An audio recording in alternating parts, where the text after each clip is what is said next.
Now, the first thing that we should remember is this, that there is no difference between animal and man as far as the physiological and biological self is concerned. The only difference, when the difference starts, it starts from the psychological or the mental level. So, we could very safely say that the difference between an animal and a man is that man has developed the power to think. Now, thinking is a means that could quicken evolution. And all religions do agree that from man to reach the divine state is much easier because he has a mind. But now, having the thinking ability, there are other stumbling blocks. It is like a coin where you have the heads and the tails. So with the growth of the thinking ability in man, he has also taken on not only the section of the mind which could dwell in positive thinking, but he also has taken on the ability to dwell in negative thinking. So, to recap, the difference between animal and man is that man has thinking ability while the animal has not. The animal functions on an instinctive level. Its evolution automatically proceeds to the stage of man. Man's evolution can proceed much faster than the animal.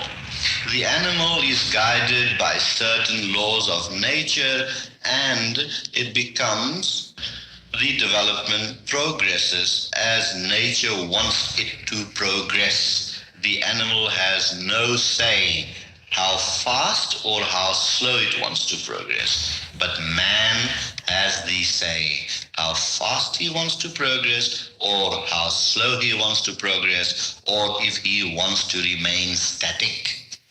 Now, when that point is conceived, that the man can expedite his progress, or retard his progress, or remain static, it would mean that man has free will.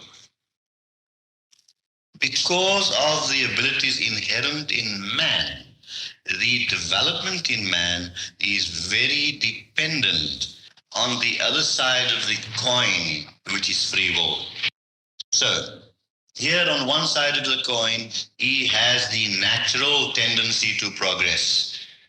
On the other side of the coin, he has the free will, which could act as a brake, or which could act as an accelerator.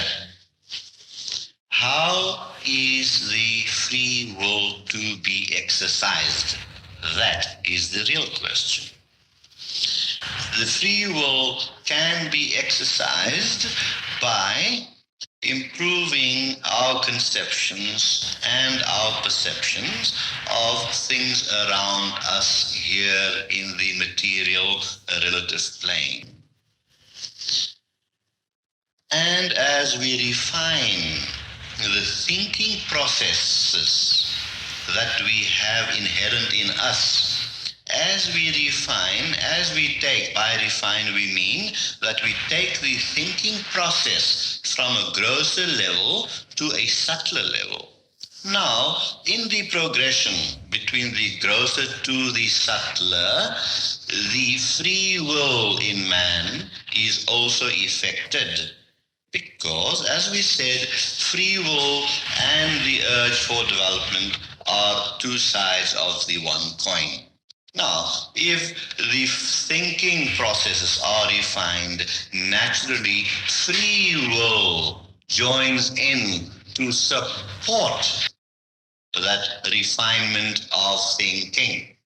When refinement of thinking takes place, the free will plays together with the refinement.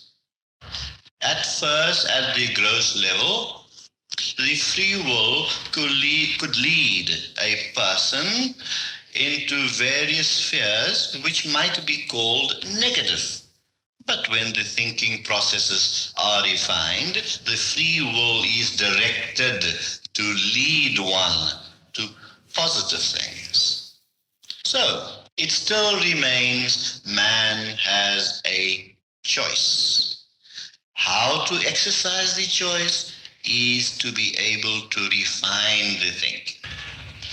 Refining of thinking must necessarily draw on something which is beyond thinking.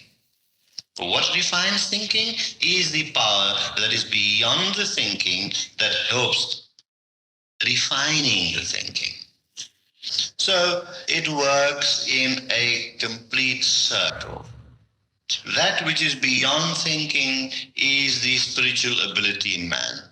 Refining thinking through the mental process, when it becomes finer and finer and finer, more of the spiritual quality in man is drawn into the thinking. And that in turn again refines or elevates or gives direction, good direction to free will. So, in the process of evolution, in the process of progressing to a better and a higher life, we exercise all these three facets of man. The spiritual side, the thinking side, and that which is connected with the thinking side, the free will. When a man has refined his thinking process, he starts flowing with the current of nature.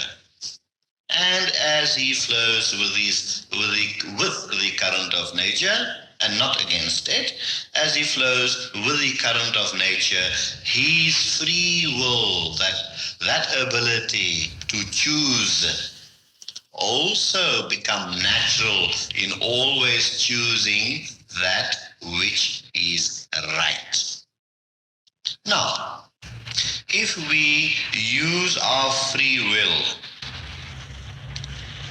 with a kind of force, we will find, say, you have a choice of going to the bar to have a drink, and at the same time you have a choice of going to a satsang. Now, why does one man choose to go to the pub, and why does the other man choose to go to satsang? The difference is there in the refinement of thinking. To one, the grossness of the pub and the liquor he puts in him gives him a kind of pleasure. While for the one whose thinking is further refined, goes to the satsang, where he or she will receive not only pleasure, but the refinement of pleasure, which is bliss. So here we have the choice. Now, if you want to go to a pub and you force yourself not to go to the pub, what happens there is that we are repressing certain latent desires. We are inhibiting. We are pushing it aside as if we're hiding the skeleton in the cupboard. Now, how to develop that refinement of thinking that will always lead us spontaneously to the right path is by our practices. When we do our meditations regularly and with great sincerity, you will find gradually the thinking becomes more refined and the mind gets attracted to greater and greater bliss. That is why we come to satsangs, because our thoughts during our meditations has produced a certain experience of perhaps a glimpse only, perhaps a little glimpse that makes us realize that there is more. There is more. 1 teaspoon of sugar will make something so sweet to a certain extent, and we know that if we put in 10 teaspoons, it will be more sweeter. So, we continue with our meditations and our practices. We refine the thinking by going beyond thinking. We get a glimpse of the bliss, and the natural desire is produced for greater bliss. So that is why we won't go to the pub. Because that is a momentary kind of so-called pleasure, which only ends in sorrow and displeasure. While when we pursue something that is higher than ourselves, that we recognize to be higher than ourselves, then that pleasure or bliss becomes permanent, and it gains, by continuous practice, it gains greater and greater strength in the bliss. The refinement of the mind is led to a greater appreciation of the bliss. And then the mind truly says, I will go to the satsang and not the pub. And it will be done not by repressing or any form of inhibition, which could be psychologically damaging to a person. You hide a skeleton in the cupboard, and surely one day it will walk out. Yes, it gains a certain kind of energy, a momentum, where while you are unaware, it will start rattling its bones there. And it will make itself known. So this is the process. These are the mechanics, and that is what we do. And want to do more and more. Okay. So, who's next? Guruji, when we're on positive thinking, it seems to be a good idea if one projects one's mind more positive things, but there are also other mind control authorities who say that one should bring into their awareness something or whatever you want to have. So if you wanted to change someone to your own way of thinking, you could visualize that person as having changed. So that's one aspect. There's also another aspect that one could want to have something. So could want to help or have something. So one would be told to think that you had, say, £1 million or something. So one would visualize that particular thing happening. Now, on one side, the positive thinking is good, but going to this extreme, does this can this upset one's yes. Now, the energies that are used in positive thinking are the same energies that are used in negative thinking. So there too, free will comes into play. How to direct those energies. Now, it has been taught by many schools of positive thinking that think positively, visualize what you want to gain in life, and you will gain it. That visualization of what you want to gain in life, followed by proper planning and proper action, will get you what you want. But that is dwelling only on a mind level. A gross mind can also do that. A gross mind can also do that because the mind contains a very, very powerful force whereby it could not only influence another person's mind, but it could influence the atmosphere. Now, you have a desire to do something and gain £1 million. Fine. Now that desire is created by the mind only by the mind. It is a desire to accumulate. And once you have, as we said last week, you accumulate the 1 million, you will proceed further, and you want 2, and then you want 5, and then you want 10. So these schools that teach these positive thinkings are quite helpful in a person's life to achieve something. But then we ask the question, why do I want it? Why do I want to achieve it? Is it for my own personal ego? Is it for name and fame that everyone must respect me and say, there goes a millionaire?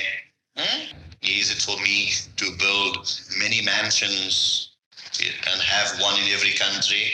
So these pleasures become momentary because one desire of that nature activates itself into many, many more desires. And with this activation of further and further desires, it could become an obstacle to the path, obstacle in the path of one's growth. So now, if we develop refined thinking through our practices and meditations, then the object we want can be more easily had because you are drawing not only on mind power but also on soul force.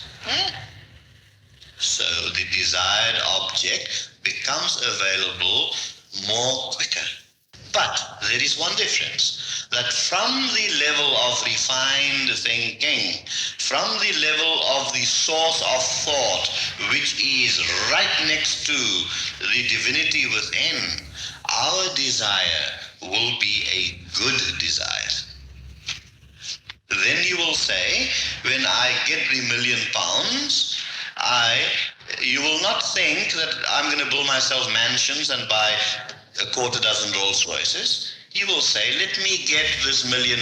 So with that, I could help the poor, or the needy, or the lonely, or the lost. So there is the difference of using positive thinking, as some schools teach, whose basis is entirely on the material level, with us. We use the same method, but we draw from deeper within, whereby achievements are made into its fuller glory and beauty. Achievements become more fuller, more fulfilling, and more beautiful. And the pleasures we gain by that become permanent pleasures. When we taste nectar, we do not worry then of these 2 teaspoons of sugar. Okay, it's fine. Good Raj, just expanding on that last question, is it not also true that before we want anything that gives us power, and this could be a motor car, money in the bank, even a child, should we not first of all search ourselves to see whether we are qualified or experienced enough to own that particular thing? Oh yes, first deserve and then demand. Always first deserve and then demand. And most of the frustrations in this world today, the way we see frustrated people, is because they are demanding without deserving. So when we are ready to gain, you don't even need to strive to gain it. When we are ready, it just comes. And this applies to one not only on the material level, but on the spiritual level as well. It applies in every sphere of man's personality and the expansion of that personality. So it is very true that if we prepare ourselves, things come automatically. They do. Nature supports. That's the law of nature. It always helps. Nature is never against a man. Although man is a product of nature and having that free will, he goes against nature. And that is where troubles start.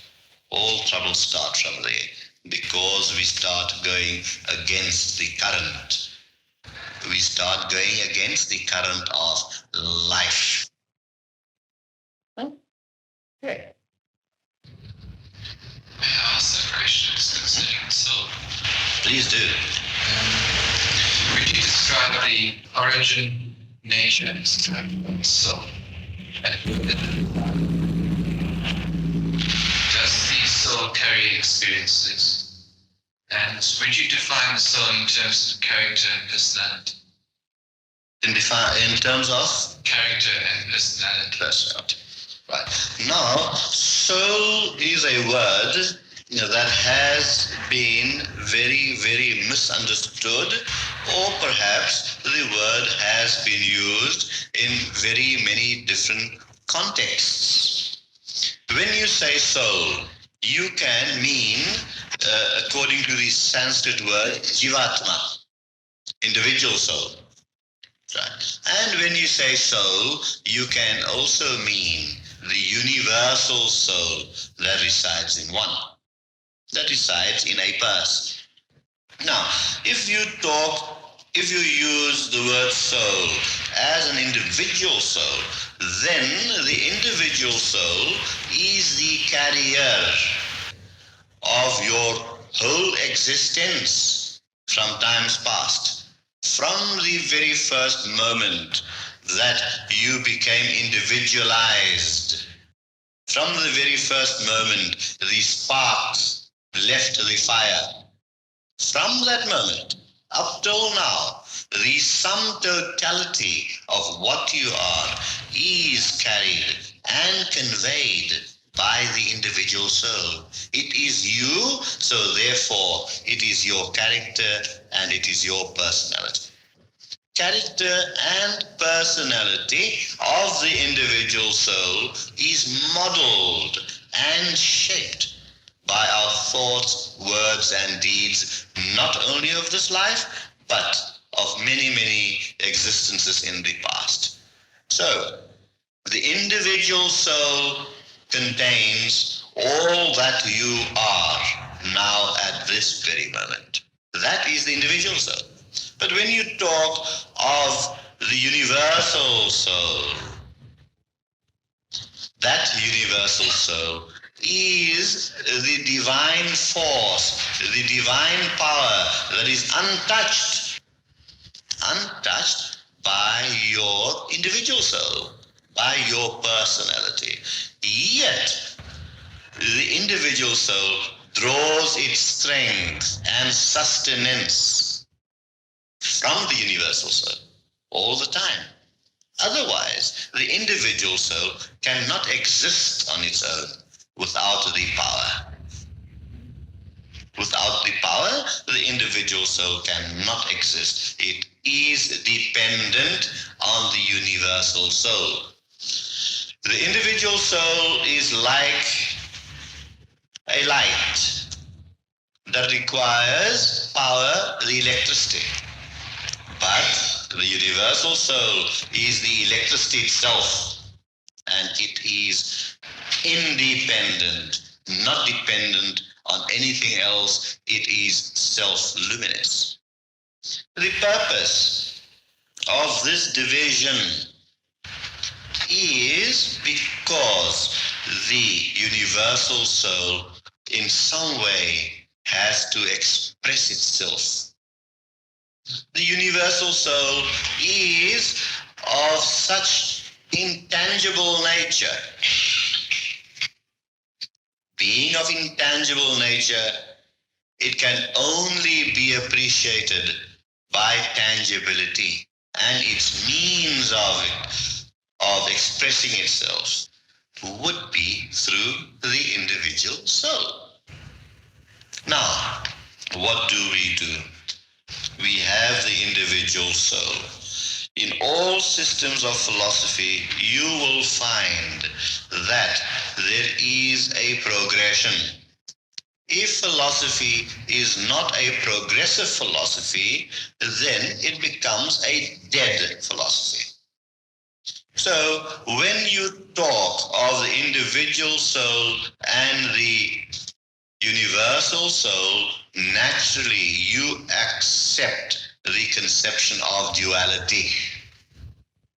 But as we progress slowly, gradually, we will find duality ceasing and oneness becomes.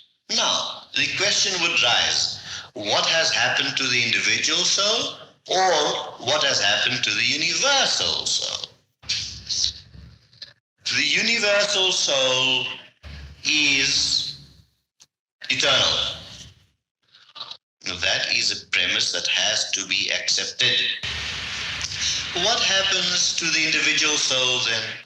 Does it annihilate itself?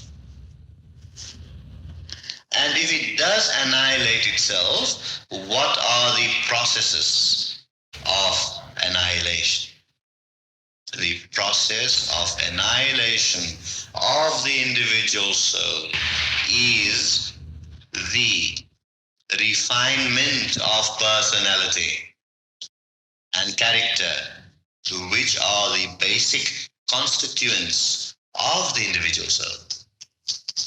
And there too, we come back to the same principle, refine personality by our practices.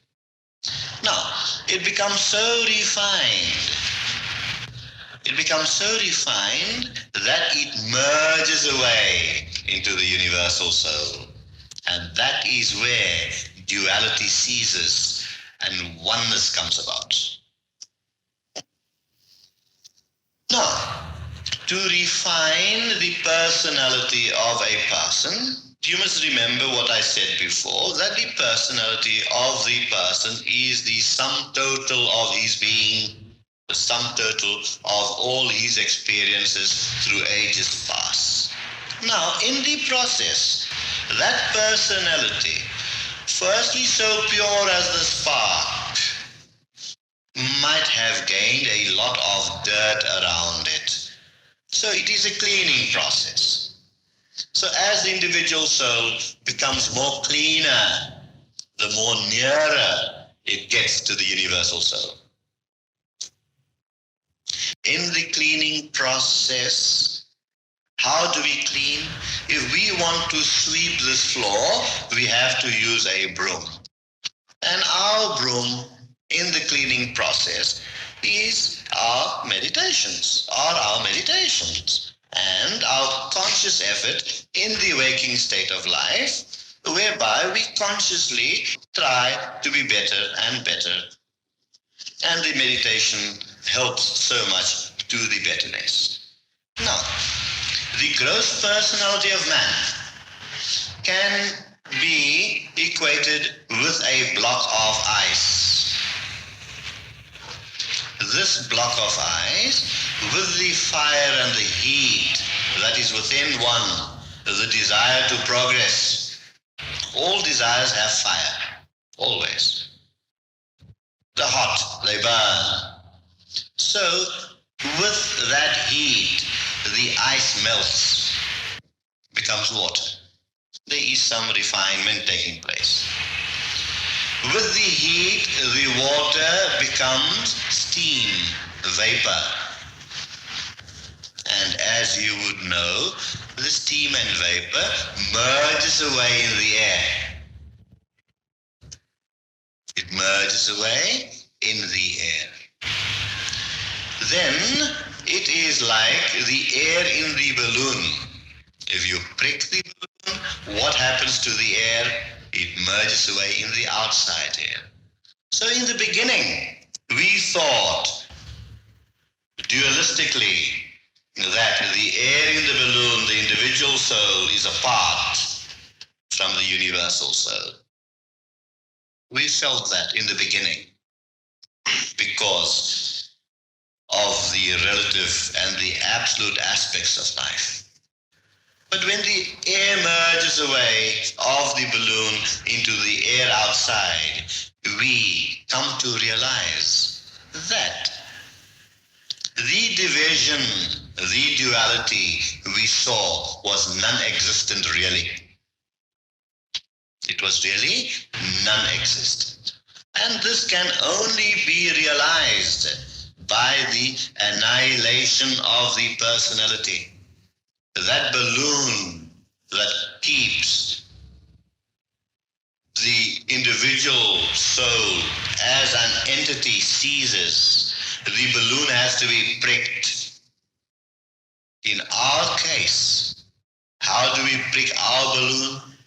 In our case, what is the balloon? The balloon is the ego. The ego is the rubber substance that keeps that air in. So, with the refinement of personality, we find the rubber, the ego, becomes thinner and thinner and thinner. The rubber becomes thinner and it bursts. It disintegrates, and the air in the balloon becomes the air outside. The individual soul ceases and becomes the universal soul. And that is the aim and goal of all of us here. So yes, that is the aim and goal of all, to merge away in that beautiful divinity. And then still being embodied and still having the traces of ego perhaps, still having those traces, we can still experience the bliss and the joy of divinity. Because now we know and we have felt the air of the balloon being merged in the universal air. And that is how your love grows. That is the process of the growth or unfoldment of love. Unfoldment of the spirit is expressed in the unfoldment of love. An intangible quality that you cannot measure or weigh. An intangible quality that you cannot measure or weigh, but experience. So, we start loving, firstly through an individual, and then through the one individual with one pointedness, it expands until we embrace the whole universe in our arms. Then the universe becomes love, and love becomes the universe. And there you are. That is the unity consciousness. Okay. There are a couple of questions that seem to arise. What then is the purpose of the soul being individualized, and has it changed from that, from the beginning to the final in the text? Okay. What is the actual change? The purpose is expression of the universal soul. The purpose is the play of the universal soul. It is in reality a purposeless purpose. If the universal soul does not express itself, then it becomes static. It becomes dead. It becomes non-existent. So, in reality, we are mixed up in a play. A divine play. Therefore, all religion says, from there we come, and to there again we proceed. That is the play, the indefinable play. And when the mind wants to understand this play, it becomes incapable. It is beyond the comprehension of the mind to really understand it. The only way to know it is by realization. Theology will tell you, who knows the will of God? And this is what is meant by that. This is what is meant. It is a play. It is a play. But if we refine ourselves, what happens? We enjoy the play. That's what we want. We enjoy the play. You will always find that I always bring down any philosophy to its barest practical level, because we are dealing with human beings and how their lives and their mode of living affect themselves and affect the environment. So, by refining ourselves, we enjoy the play. We enjoy it. Many people live not enjoying the play because they are making no effort to refine themselves. That is the difference. That is the difference. Okay. And what is the difference between soul and mind? Now, in your question, first question, you asked, where is the soul located? Is it located in the heart, or is it located in the mind, or is it located in your big toes? Can man ever say, I have a soul? No. You are the soul. You can never possess a soul. Because when you possess a soul, it becomes apart from you. And we explained earlier that the individual soul is the total expression of yourself. So there too, there are subdivisions of the individual soul, from the grosser level to the finest level of the soul. Okay. Now, you in your second part now, you wanted to know the difference between mind and soul. Is that true? No difference. No difference. It is all part and parcel of each other, one composite whole. But we use these terms, mind, soul, heart. Now, for example, heart. Can anyone say where his heart is? We're not talking of the physical organ. The heart of a person is the core of his personality. The core, the deeper level, the deeper strata of the individual soul. That is the heart. Right. So, therefore, the soul is you. Is you. You do not possess it. You cannot possess it. It's you. It's the sum total of yourself. And that is the individual soul, which with further progress becomes non-existent. It is annihilated. Right? Good. Where does passion come into this? I was discussing with somebody this phenomenon of passion that's often called divine passion because it's so creative, particularly with creative artists, musicians, this kind of person. What is that pressure in such an individual who experiences life in extreme ups and downs, in other words, passionately? What is that fire? Is that related? Is that, well, in a sense, one must say it's the divine energy trying to force through, but can one say that is more ego and therefore should have to subside? Passion is always colored by one's personality. And it is an ever-existing quality of the individual ego. You will never find any person who is passionless. You would find people with lesser degrees of passion or greater degrees of passion, with less intense passion or greater passion. Passion is the expression of an aspect of your personality. Now we come back to your first question of free will. How do we use that passion? Do we use that passion in lust, or do we sublimate that passion to creative painting, creative poetry, creative art? Or to use that passion to become creativity itself? That can be done.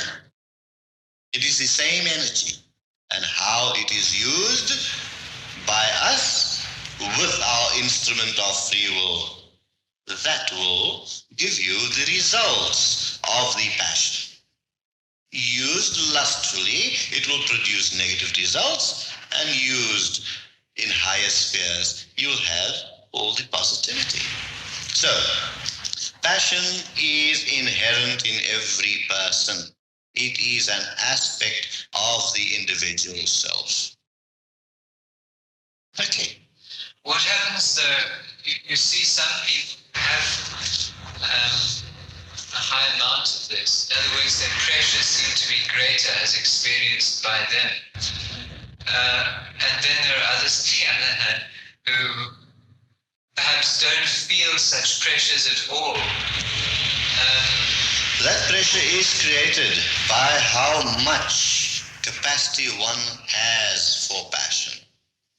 You cannot put 2 pints of milk into a 1-pint bottle.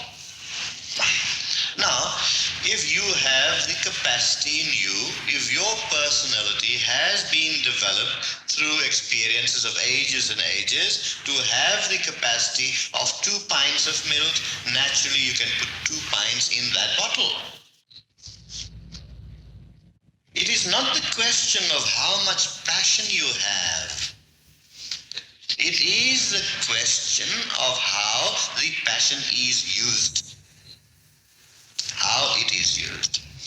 A man that has a 5-gallon capacity for passion and uses it in lust is not better at all than the person who has a 1 pint of capacity for passion and uses it for higher creativity. It is what we do with it. Naturally, the person with the 5-gallon capacity, if directed to greater creativity, will be able to create more. That is understood. That's understood. Okay. Yeah, that's... Why is it that very often the person is highly creative, this creative passion also has a great deal of lust, passionate lust? It seems to go. But That- seems clear now. That is very true. That is very true. That also depends on the refinement. Passion is an inherent capacity to a smaller degree or to a lesser degree. Now, he has the free will. At times, he can use that for creativity, and at times he can use that for animalism. Free will, free will, free will. The capacity is there. The capacity is there. How it is to be used. That's all. So, we are in that sphere. Passion being portrayed through the mind. The mind lives within the law of opposites. Deeper the passion for creativity, the deeper the passion for animalism. It is both coexistent, always coexistent. The deeper the capacity for love, the deeper the capacity for hatred.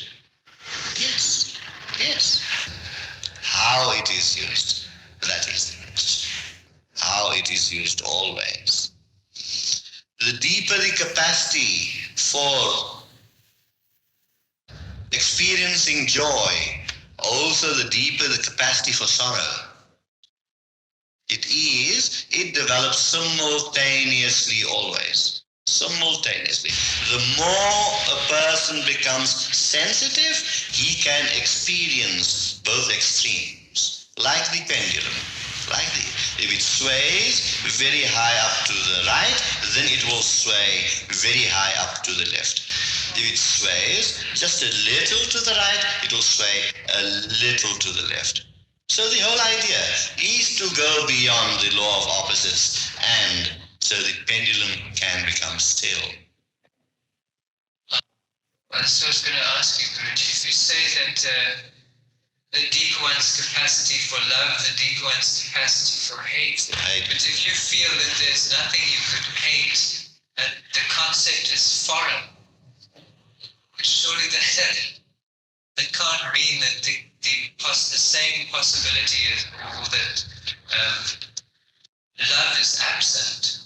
Could it mean that one's intensity of love is very shallow? We must not confuse ordinary worldly love that is within the boundaries of opposites, that is within the boundaries of the law of opposites, with that universal love. There is a distinction there. There is a distinction.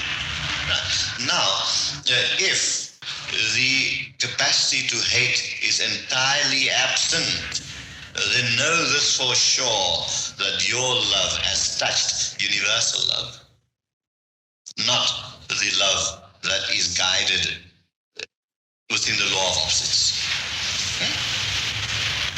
Right. This brings out an interesting thing, listening about hours and passions and so on. I am losing capacity to hate, and therefore I'm losing the power to hate, and therefore the passion that we used to hate is being used in other ways. Beautiful. Beautiful. That is very beautiful. You are touching now on real love. Real love. Passionless love. Huh? Yes, beyond the law of the opposites, where love exists for itself. You can't help it. You just can't help loving. Beautiful. Wonderful progress in 2 months. Or 200,000 years. Yeah. No, the 200,000 years led up to the 2 months. Says we free from the law of opposites. Now, in this great capacity, if you have sublimated, to what point is that? The point is limitless. When one goes beyond the opposites, then there is no distance. Means the capacity is greater. The capacity is so great that even after a time, capacity ceases and you become it.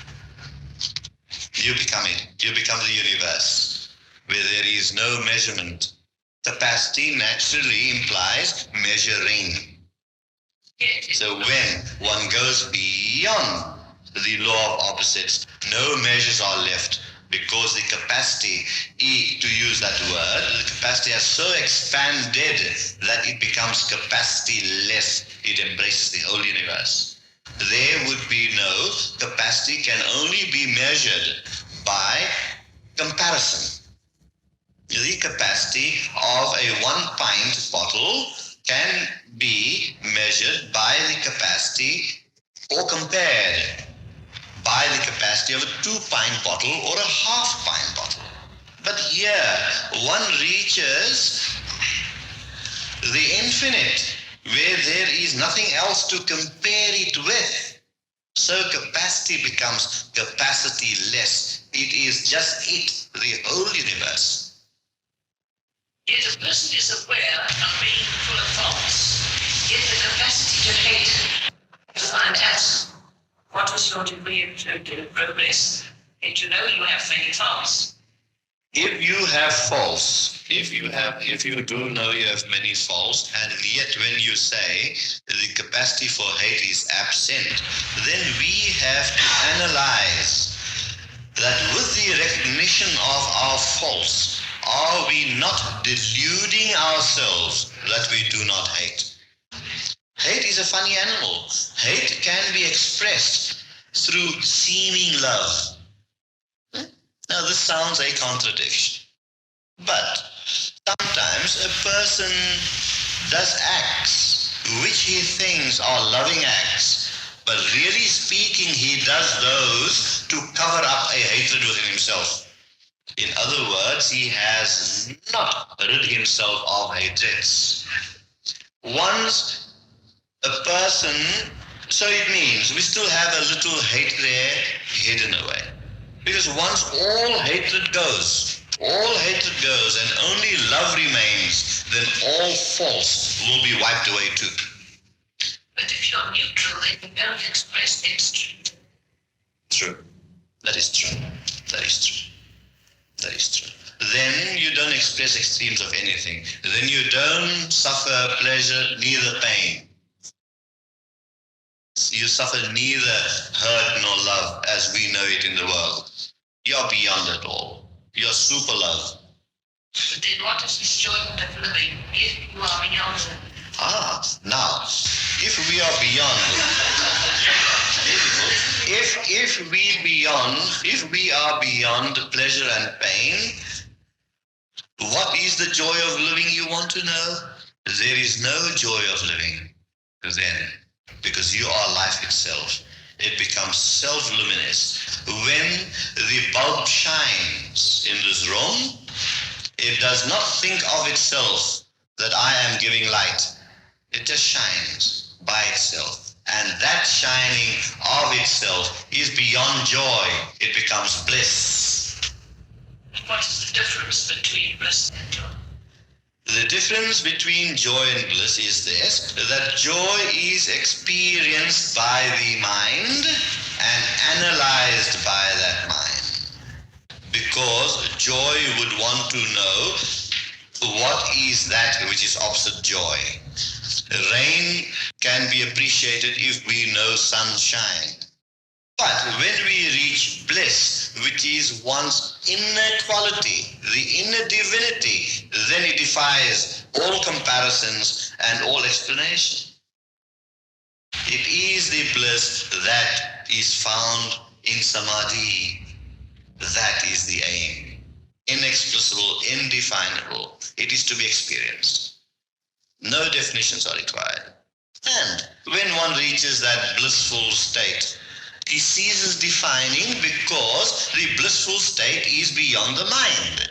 It is the mind that wants to define. It is the mind that says, this is sweet and this is bitter. But at that state of bliss, all these definitions cease, all the opposites cease.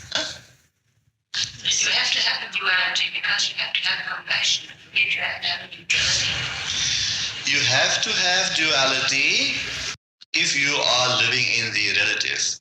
I said in one of the talks that when a person says, I and my father are one, it is just an assumption or just a belief that we have now, that I and my father are one. But it is only true when we experience that, the oneness of the universe. So until now, by all means, let there be duality, but let that duality be expressed in a refined way, which is with our capacity of the love we have so far, and that would bring all the kindness and the compassion. Kindness and compassion are the means. They are self-perpetuating. They grow more and more by themselves until one day it is just love, love, bliss, bliss, bliss, bliss. You will find that I'm using the word love in two different senses. That which is experienced by the human mind and that which is the sum totality of everything existent. That is bliss. Could I just ask a question? Please do. There's a lot of talk at the moment about the quality of the time we live in, and that at certain times in history, men live in what could be called a golden age, and at other times in some greater darkness. And is there any validity in assuming that any time in history has any greater value in terms of spreading of spiritual light or love than any other? Yes. Now, if you study history, you'll find that even during the time of Buddha, during the time of Krishna, during the time of Christ, and during our times now, is there any difference at all in human quality? Can we truthfully say that the people that lived at that time were more cruel or kind than the people living today? We will find by deeper study that humanity has remained the same. humanity has remained the same. So what do we do? People talk of an age when people will be more evolved. But in our knowledge of history, as far as we can go, we have seen no spiritual evolution really. We might have seen technological progress. Making the atom bomb or the hydrogen bomb does not mean people have evolved spiritually. But one thing does happen. It is this, that there will always be a percentage of the world's population who will always be at any time or in any era reach a certain spiritual height. But as that percentage is reaching a certain spiritual height, there comes another species into the strata of man. That will be a very primitive man perhaps. So this will always keep on going on. As the water flows out from the right-hand side, so the other water is flowing in from the left-hand side. Now it does happen at times that in the ocean, one wave is higher than the others. It does happen. It means that there are times when there might be such a little glimmer of perhaps a little greater percentage of more highly evolved people. But if you take into consideration of the world's population and how it has grown, then with the percentage of more higher evolved people, a greater percentage, you will also get from the other hand a greater percentage of starting human beings that have not really evolved yet. So there is a balance that is maintained. Now, by observing a greater percentage of people with a higher development, we cannot really and truthfully call it an age of enlightenment. There will always be a percentage of people in the world who will travel on a spiritual path towards enlightenment or find greater peace and some enlightenment within themselves. There will always be that. But if there were 5,000 people in a beautiful age for themselves, say 2,000 years ago, and there are 50,000 people today that live a beautiful spiritual life, it does not mean that the balance has been upset. It means that it is in pro rata with the increase in population. So it remains the same. It remains the same. This will go on and on and on. They say that there comes a time when everything will be stilled. What will cause the stillness? Would the age of enlightenment call the stillness where the cycle of existence will go in recess or not? Nobody can tell you that. It would just be mental gymnastics or working on a formula which might not be the right formula.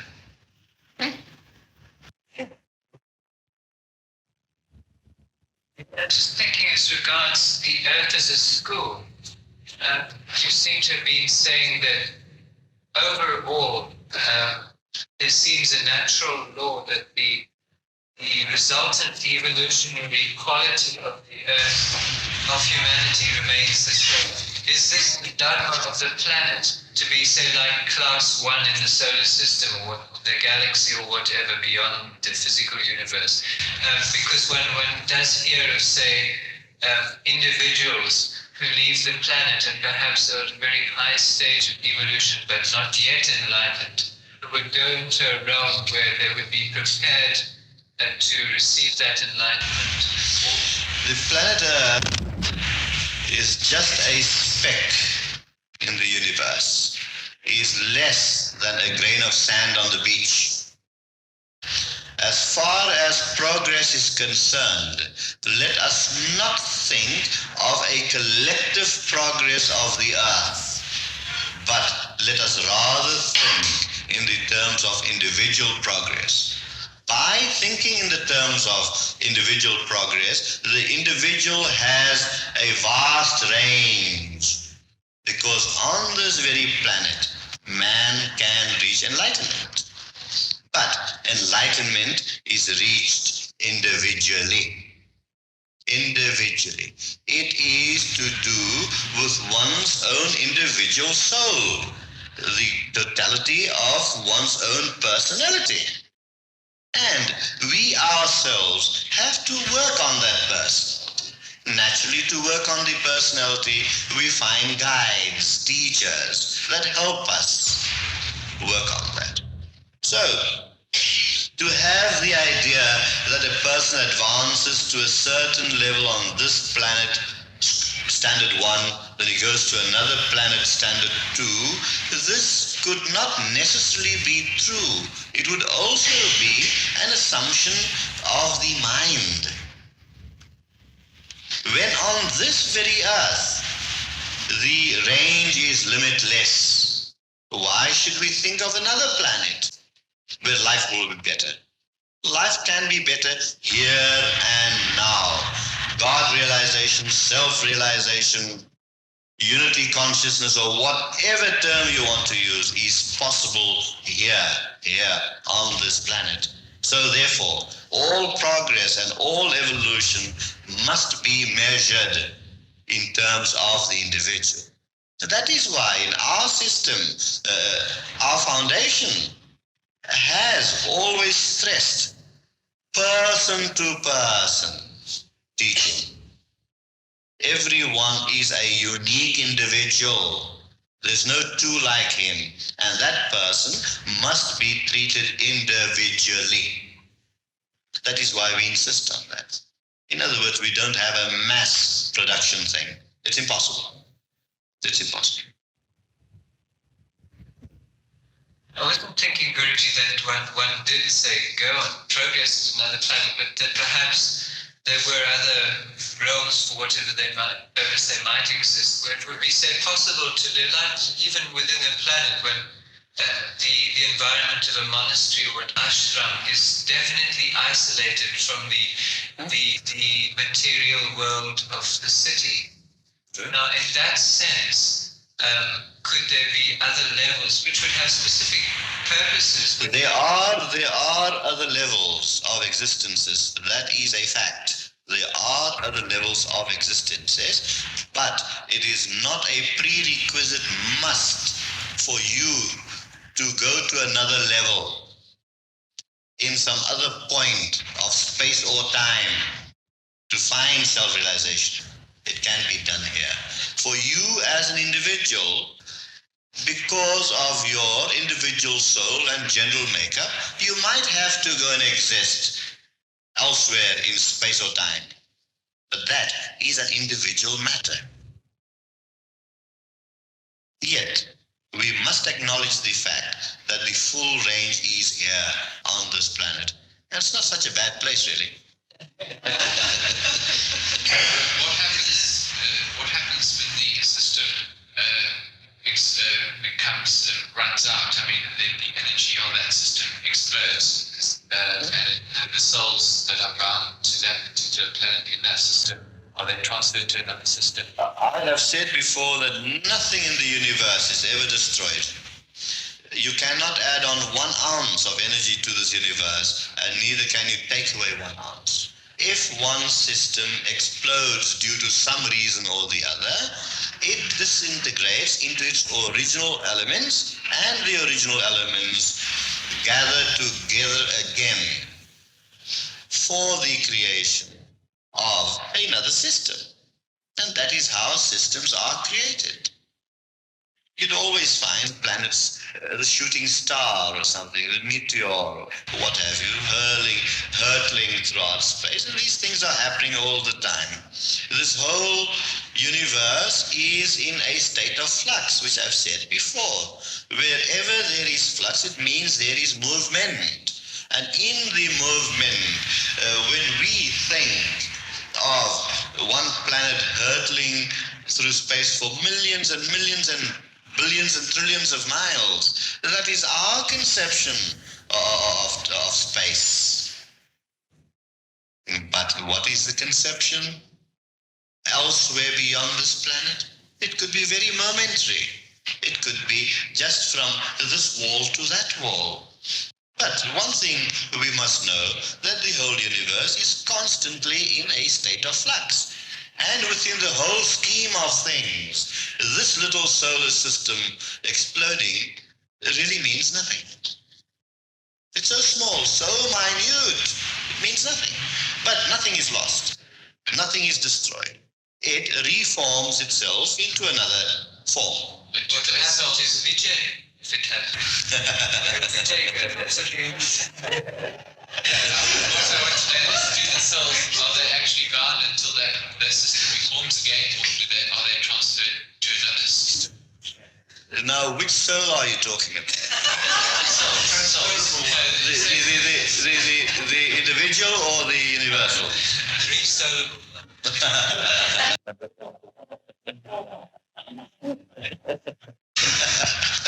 Oh, beautiful, so beautiful. Isn't not the whole point that the soul has got really nothing to do in its own evolution with the physical state of things which we're talking about now? In the same way as a professor at university was explaining to the class that in 400 million years' time, he goes to explain.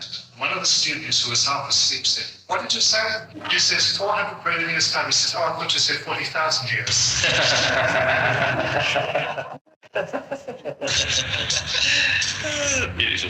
To be honest, the interesting thing is people immediately jump back to meditation. Now, is not the meditation a tool which will give us our experiences, not necessarily the experiences in the meditation? Now, my life since the beginning of the year has been undergoing continuous change, an enormous change. I think the whole thing is that it's developing the me as opposed to the artificial me, which was the facade around me, as most people have around them. And I'm finding that instead of reacting unpleasantly to people who've annoyed me, they no longer annoy me. And the result is that the reaction from them has now become good instead of bad. Every day this is changing. Insofar as my meditation goes, I have had a lot of difficulty recently in getting really deep. But I do find, for example, if I burn incense, it does give a soothing effect. The other point I just wanted to mention was someone was saying about their mantra fitting it in with their breathing. I said, well, I only use my mantra as a broom to sweep out my mind so that I can meditate. And it's not something that controls me, I control it. Just very quickly. Now, in meditation, if anyone wants to use a ploy to make conditions more suitable for them to go deeply into meditation, by all means, nothing to stop. Some people can sit right in the middle of Adley Street and go into very deep meditation. Some people might require a quieter room. Some people might require incense. Some people might require fragrance flowers, what have you. It doesn't matter. And the benefits of meditation are not necessarily limited to what you experience during meditation.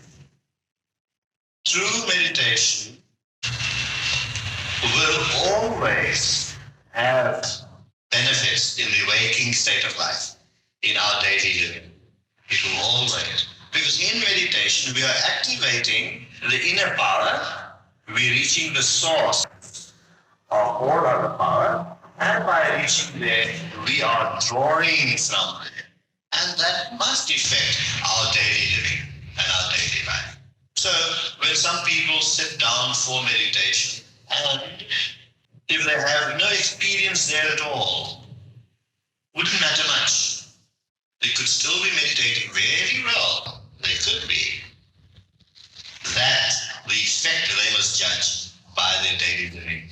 Is our life becoming more smoother? Is the atmosphere becoming better and better for us? And then again, you find some people that have experience of light and flashes and visions and things. That is also good. That is also good.